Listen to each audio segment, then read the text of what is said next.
Hi, my friends. This is Lada from astrolada.com with your August 2018 astrology horoscopes for the 12 signs. What a crazy summer! You're probably experiencing it already. It's intense with all the eclipses, with Mars and Mercury retrograde. They continue in August. This is the last very intense month of this year. Very karmic, very fated, but this is also the last month when you can turn your life around and when you can make big changes in your life. So don't miss this time. Yes, it's intense, it's difficult. No one likes changes. Well, not no one, but most of the times.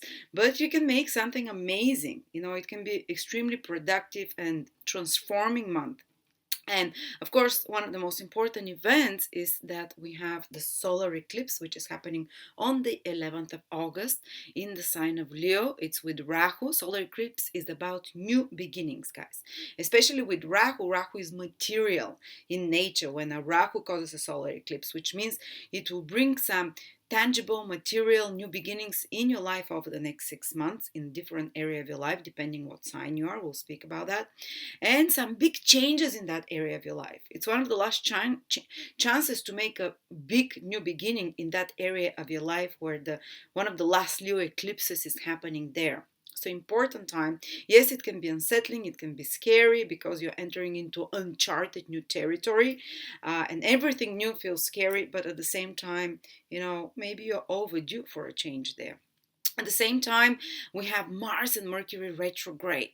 And Mars is extremely close to the Earth. You can see it when it rises on the western horizon at night, like a bright, red, angry star. And sometimes I would confuse it even for a plane, it's so bright. And when Mars is so close, all the fire in us increases. So we become much more, kind of retrograde planet. Many astrologers says, oh, it's not going to work at all, you're not going to have any ambition, any drive. No, no, no. Retrograde planet pushes you the limits, and Mars is about willpower, drive.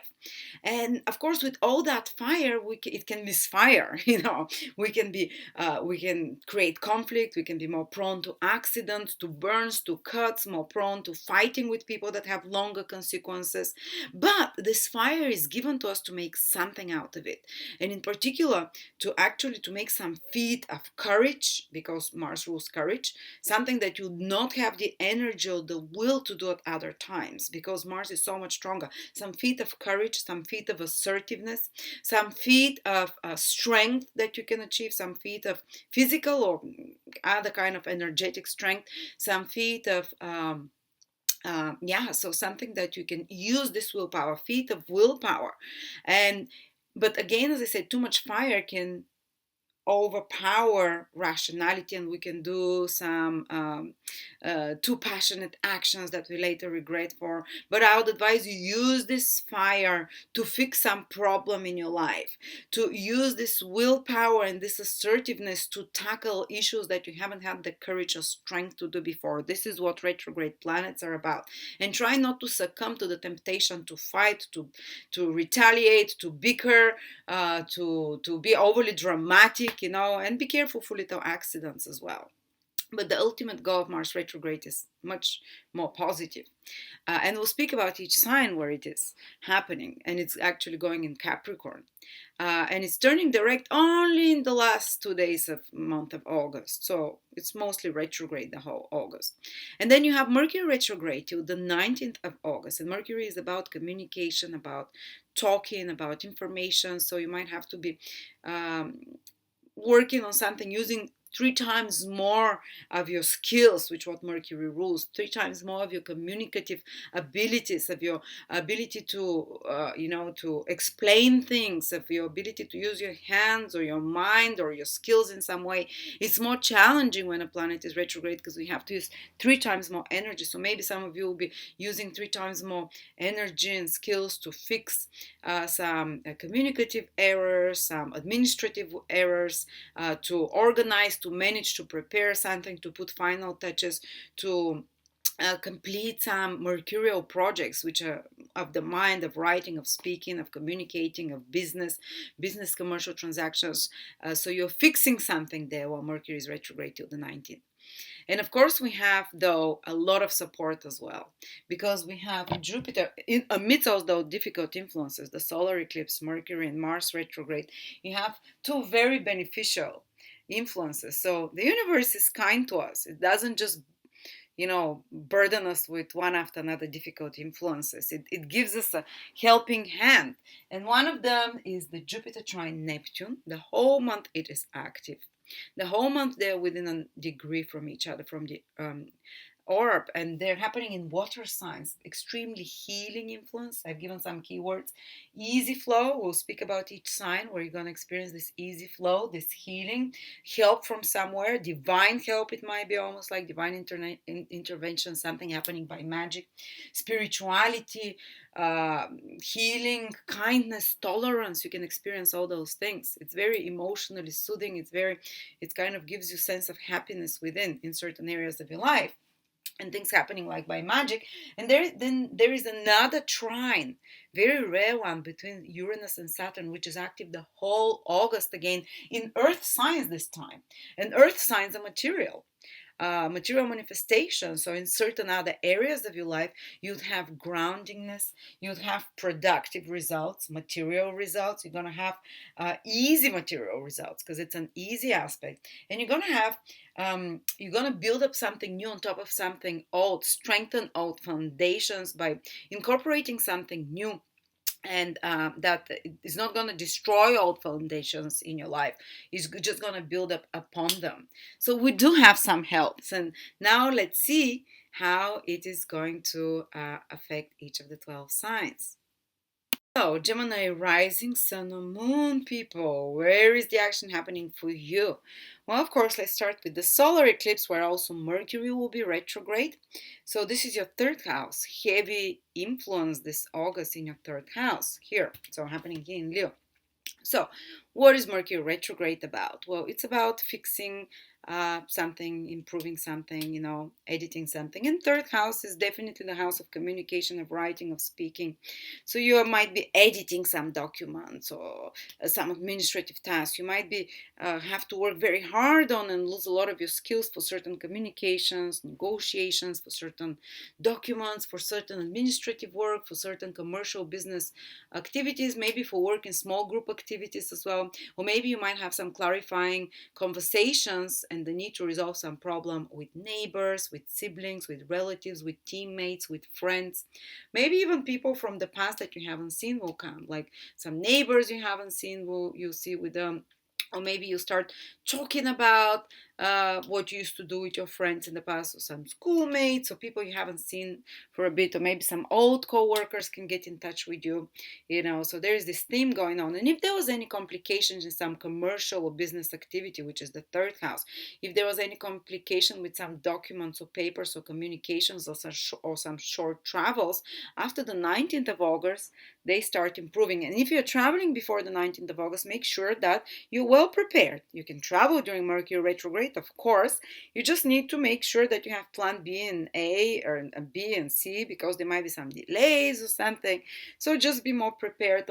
Also be careful around communicating things, because mistakes that you've done in communication through emails or through some work that you've been doing, written or spoken, can come to the surface now that you have to fix them, which is great. Fix those. Or you might have to be completing some old project, putting final touches on it, commercial business activity project, or writing, speaking project of some sort.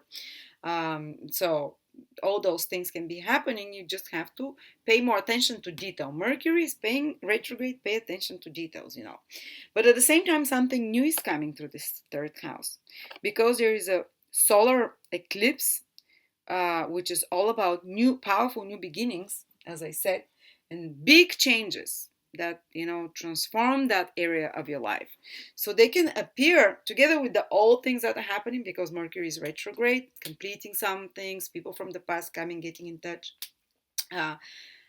You can actually, and the eclipse will be active for 6 months, and actually this is the last time you'll feel for the next 19 years this sort of eclipse, and this is the last time you have a chance to totally transform that third house of your life, to totally transform relationships with siblings, with relatives, with teammates and workmates. Maybe you'll meet maybe somehow your environment, your everyday environment will change over the next 6 months due to this in a very new way, due to this full moon, sorry, new moon eclipse. And it's with Rahu, which Rahu gains, you gain something, it gives you something. Again, in 19 years, it will only repeat this thing. So now, over the next 6 months, this solar eclipse allows you to gain new teammates, workmates, to gain new environment in everyday environment, to change even the somehow your daily. It's almost like your daily routines of some sort. It's your the people that surround you on a daily basis can shift and change a lot as well. Who they are, they can be a big shift and change and new beginnings in regards to learning some new skills as well. Third house is anything, whether you play a piano, whether you learn a language, whether you're learning to drive, or whether you're learning to knit or to use software. All of those indicate like something new is awakening and a big shift is happening in regards to your skills. Also, some powerful and very important new projects can open for you starting from August till February, connected to marketing, to advertising, to writing projects, to speaking projects, to conferences, to educational classes and pursuits, workshops, third house rules, all of those things. And maybe there'll be the start of some new uh, uh, you know, maybe you have to take some new short journeys that you have to do. Maybe your route to work will change, or your daily route that you go on your daily short trips will also change in some way. And there might be a big change in the life of a sibling that's happening, big transformation, big new beginnings in the life of uh, what else is third house? Oh, yeah. I think I mentioned almost everything. Yes. So, yeah, it's not something shocking, but still, you can make those new skills you can learn, those develop new, more progressive methods for advertising, for marketing, for business administrative skills, for, commercial business transactions as well. Some more foreign and new connections with people as well, because it's very communicative house. Then we have to, and it might be more disruptive, but still, and there can be some exciting new journeys that happen as well. But there is two very supportive aspects, like I've written about them behind, between Uranus and Saturn. They're active the whole month. There is a trine in your 12th and 8th house, in earth houses, in earth signs, sorry, but in emotional houses. So there will be some stabilization of your emotional world, because the 8th and 12th house are connected to feelings, to emotions, to invisible things in our life that are below the surface, in our subconscious. So if you felt maybe more emotionally unbalanced, this month you can start feeling more grounded. And maybe there are some old traumas that you're trying to deal with, Saturn in the 8th house, some trauma from the past that's buried, something that makes you feel very protected and trying to build walls and not allow others close to you, because the 8th house is the house of intimacy. And Saturn there, due to trauma or pain or insecurity of some sort, we build walls and kind of either we don't trust others, or somehow because of the trauma, others are staying away from us and this intimacy cannot happen, and this deeper bonding cannot happen. Well, now something will help you get out of the situation. That's Uranus. That's probably in the 12th house. Something in your subconscious will shift suddenly. Uranus is something sudden. 12th house is in your subconscious. 12th house is also the past lifetimes, or karma from past lifetimes, or 12th house is our ancestors in the invisible world.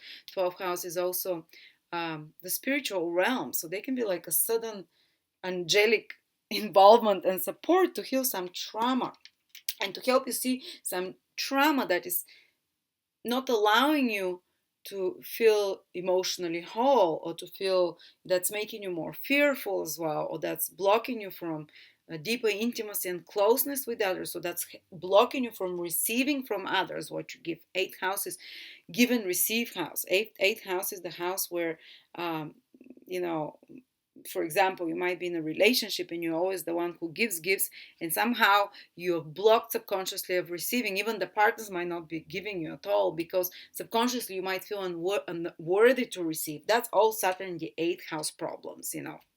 And or it might be the opposite.